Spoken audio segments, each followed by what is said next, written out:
নমস্কার বন্ধুরা, সকলে কেমন আছো? আশা করছি অনেক ভালো, অনেক সুস্থ।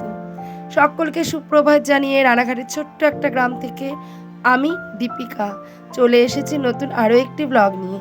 আমার নতুন আরও একটি ব্লগে রইলো তোমাদের অনেক ভালোবাসা এবং অনেক অভিনন্দন। ভিডিওটি ফার্স্ট থেকে লাস্ট পর্যন্ত দেখার অনুরোধ রইলো। আশা করছি অনেকটা ভালো লাগবে।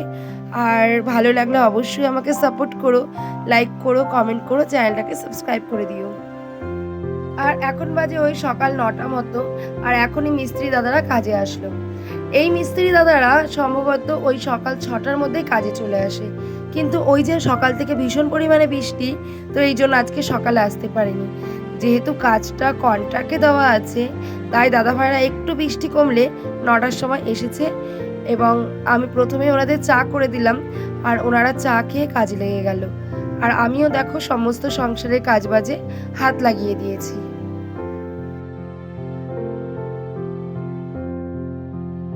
যদিও তেমনভাবে এখন আর কাজ করা হয় না, ওই ঘুরে ঘুরে গিয়ে কাজ করা একটা বিরক্তিকর ব্যাপার। তো যতক্ষণ এখানে থাকি ততক্ষণ কাজ করি। আর বাসি কাজ বলতে এখন তো তেমন নেই, উঠোন ঝাড় দেওয়া নেই, দরজায় জল দেওয়া নেই, ঘর মোছা নেই তেমনভাবে। মানে অনেকটাই ধরতে গেলে কাজ কম, কিন্তু বিরক্তি বেশি।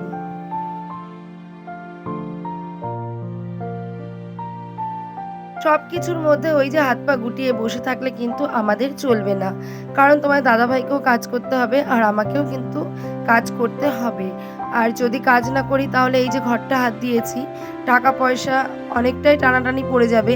আর যদি একটু কাজ করি হয়তো এদিক থেকে একটু হলেও ম্যানেজ করতে আমরা পারবো।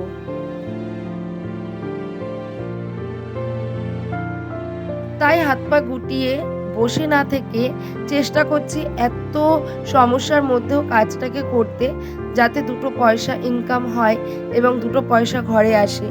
কারণ একদম হাত পা গুটিয়ে বসে থাকলে তো চলবে না। এদিকে যেমন মিস্ত্রিদের টাকা দিতে হবে, তেমনি নিজেদেরও তো নুন ভাত ডাল ভাত কিছু হলেও খেতে হবে, এবং তার জন্য তো একটা টাকার প্রয়োজন আছে। তো যদি কাজ না করি তাহলে সেই টাকাটা কোথার থেকে আসবে বলো, তোমরাই বলো।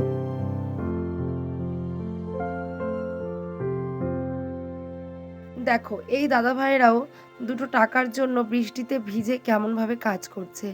বৃষ্টি কিন্তু ঝিরি ঝিরি সারাদিন সকাল থেকে পড়েই চলেছে। ওই দুটো পেটের দায়ে দুটো পয়সার জন্য কিন্তু এই দাদা ভাইরাও বৃষ্টিতে ভিজে কাজ করছে। যেহেতু আমাদের বাড়িতে জায়গা খুব কম, তাই কিন্তু এই যে ঘরের ভেতর দিয়ে ইটটা নিয়ে কাজ করছে। আর এদিকে দেখো তোমার দাদা ভাই কোথায় বসেছে কাজ করতে।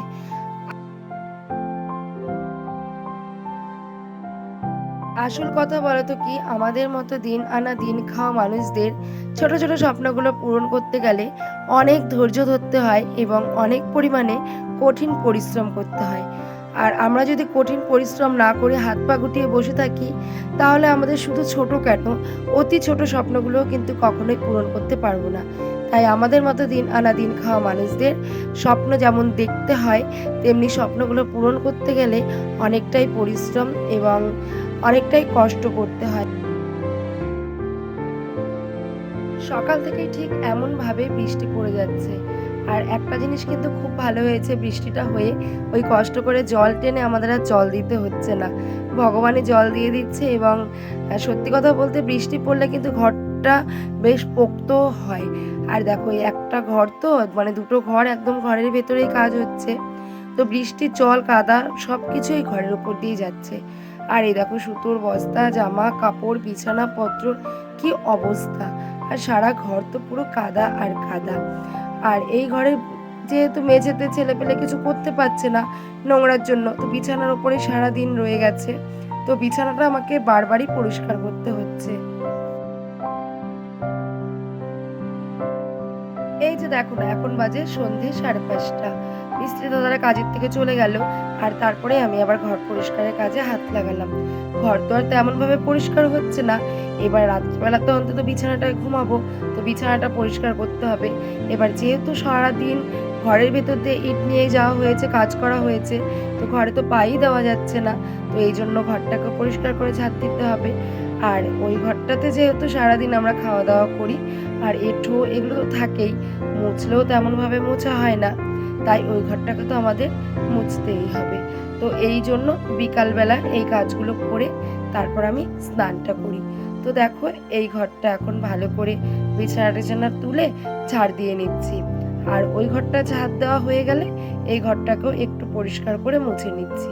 পরিষ্কার তো তেমন হয় না, এই যে মুছছি তো, মোছার একটু পরেই সেই সিমেন্ট বালু সব কিছু পায়ের তলায় পড়ে। এবার সারাদিন যেহেতু এখানে ভাত খাওয়া হয়, এঁঠো কাটা দিয়ে খাওয়া হয়, তো ওই বিকেলবেলা মিস্ত্রি যাওয়ার পরে সমস্ত বাসনপত্র বার করে ঘরটাকে ঠিক এমনভাবেই মুছে দিই যাতে অন্তত এঁঠোটা না থাকে। আর এঁঠো পাড়ানো তো একদমই ভালো না, সেটা পুরোপুরি অলক্ষিত চিহ্ন।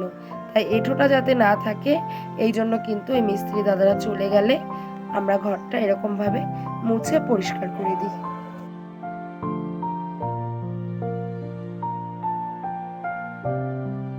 আর সত্যি কথা বলতে কষ্টের দিনগুলো যেন কাটেই না। একদিকে বর্ষাকাল, একদিকে ঘর ধরেছি। আসল কথা ঘরটা ধরেছি একমাত্র আমার বায়নাতেই। তোমার দাদাভাই না করেছিল যে বর্ষাকালে ঘর ধরতে হবে না।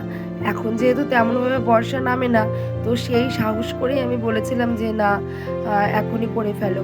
যেহেতু আমাদের পার্লমের বাজারটাও এখন একটু ডাউন আছে, তো এখন যদি ধরো ঘরটা ধরি তাহলে পার্লম বন্ধ গেলেও অতটাও গায়ে লাগবে না। কিন্তু যখন পার্লমের বাজারটা একটু ভালো হবে তখন যদি কাজ বন্ধ করে মিস্ত্রিদের সাথে কাজ করি তখন কিন্তু খুবই গায়ে লাগবে। এই জন্য সেই বুদ্ধি করেই আমি বলেছিলাম যে এখনই ঘরটা ধরে ফেলি, তো এখনই মানে করে ফেলি যাতে করে আমাদের কাজটাও লস না হয়। তো সেই কথা ভেবেই কিন্তু করা, মানে ঘরটা আর কি ধরা। একদিকে ঘরের কষ্ট, একদিকে বৃষ্টির প্যাচপ্যাচানি, মানে এই কষ্টের দিনগুলো যেন সহজে যাচ্ছেই না। মানে কেমন করে তো আগে ভালো দিনগুলো ঠিকই কেটে যেত, কিন্তু আজ এই কষ্টের দিনগুলো যাচ্ছেই না, দিন যেমন কাটেই না।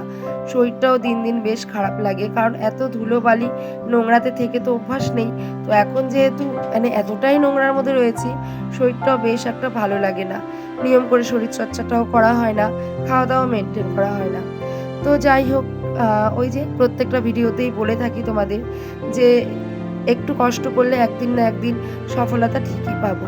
তোমাদের ভালোবাসায় কিন্তু গুটি গুটি পায়ে আমার ফ্যামিলি আজকে 100 পরিবার ছাড়িয়ে গেছে। তো তোমরা এভাবেই ভালোবেসো আর এভাবেই সাপোর্ট করো। সমস্ত কাজকর্ম করে স্নান করে কিছু জামা কাপড়ও কেচে নিয়েছিলাম, মানে জামা কাপড় বলতে একটা বেড কভার কেচে নিয়েছিলাম। তারপরে সৃজা চলে এসেছে পড়তে। আসলে ভালোবাসা দিলে ভালোবাসা পাওয়া যায়, মেয়েটা নাকি কারোর কাছেই পড়ে না। ও ঠাম্মি এসে কালকে জোর করে আবার আমার কাছে দিয়ে গেছে। আমার একদমই ইচ্ছে ছিল না গো নেওয়ার, ওই সারাদিন কাজকর্ম করে না আর ভালো লাগে না, কিন্তু ওর ঠাম্মি এমনভাবে ধরলো না করেও পারলাম না। আর এখানে ছাড়া নাকি ও পড়তেই চায় না। তো সত্যি মানে আমি যতটা শিখিয়েছিলাম ঠিক ততটাই ওখানেই আটকে আছে, এর থেকে বেশি আর মেয়েটা এগোতে পারেনি। আবার চেষ্টা করব, যদি কিছু ওকে শেখাতে পারি তো সেটা তো আমার সবথেকে বড় পাওনা, বলো?